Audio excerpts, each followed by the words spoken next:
अंगूठी पहनाई जा चुकी थी। सब अब खाने की प्लेट लेकर अपना अपना कोना पकड़ चुके थे।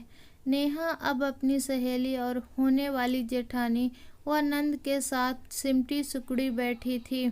इतने में सासू माँ कमरे में अंदर आई और नेहा के पास बैठते हुए बोली, देखो नेहा, अब शादी में कुछ ही दिन बचे हैं तो धूप में कम ही निकलना।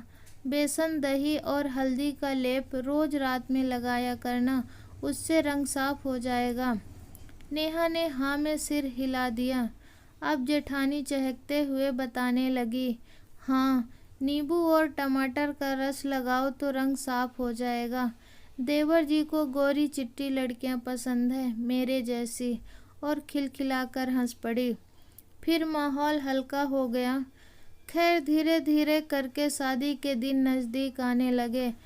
जब भी ससुराल से फ़ोन आता तो घर में रहने, ऑफिस से जल्दी आने व धूप में कम निकलने की हिदायतें मिलने लगी। आकाश भी जब भी फ़ोन करता तो अधिकतर उसके सामलेपन को लेकर बात छेड़ दिया करता था। तो कभी सीरियस होकर कहता, नेहा, मुझे तुम्हारे सामलेपन से कोई शिकायत नहीं है, मगर मम्मी का अरमान है कि उनकी बहुएं मिल्की वाइट हों। नेहा जवाब तो देना चाहती थी, मगर मम्मी की हिदायत की वजह से चुप रह जाती। अपनी चिढ़ मम्मी पर निकालती तो मम्मी कहती, अरे इतने बड़े घर में रिश्ता हो रहा है सिर्फ इसलिए कि तू बैंक में नौकरी करने लगी, वरना एक साधारण मास्टर की बेटी की शादी कभी हो पाती क्या वहाँ? तू देख, वो रईस लोग हैं। तू किस्मत वाली है कि तेरे ऐसे रंग रूप के बाद भी उन्होंने तुम्हें चुना है। फिर नेहा चुप हो जाती। उसे भी लगता कि मम्मी सच ही तो कह रही है। लेकिन जैसे जैसे दिन नज़दीक आने लगे, सासू माँ और आकाश का ये प्रेशर बढ़ने लगा। नेहा खुद के अंदर ही अंदर और चिढ़ने लगी। जो रंग खिलना चाहिए था उपटन लगाने के बाद, वो और मुरझाने लगा। शादी से एक सप्ताह पहले आकाश का जन्मदिन था। आकाश ने पार्टी में नेहा को भी बुलाया था। सासू माँ ने पहले ही फ़ोन पर समझा दिया था कि पार्लर होती हुई पार्टी में आए। माँ ने भी भाई के साथ पार्लर भेज दिया।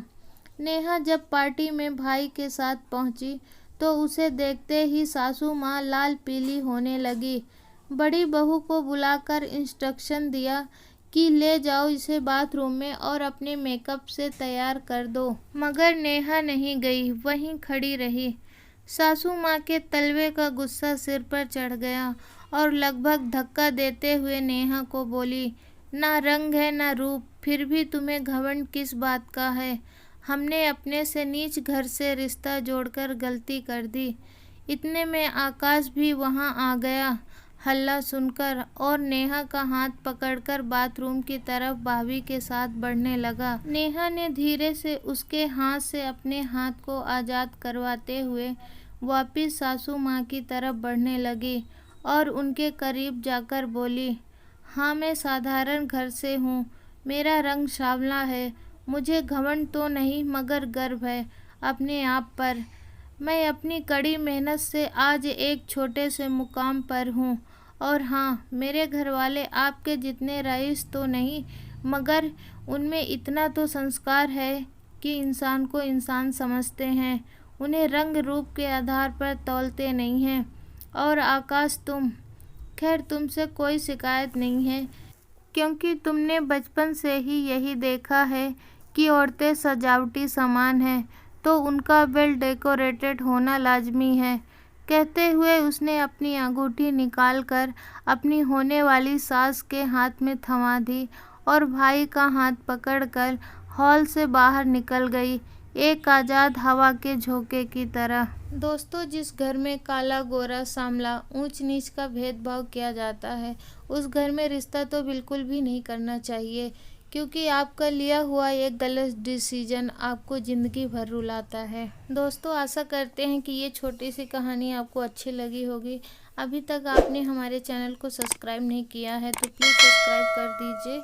अब मिलेंगे नई कहानी नई वीडियो के साथ, और ऐसे ही कहानी सुनने के लिए बने रहिए हमारे चैनल के साथ। तब तक के लिए जय हिंद।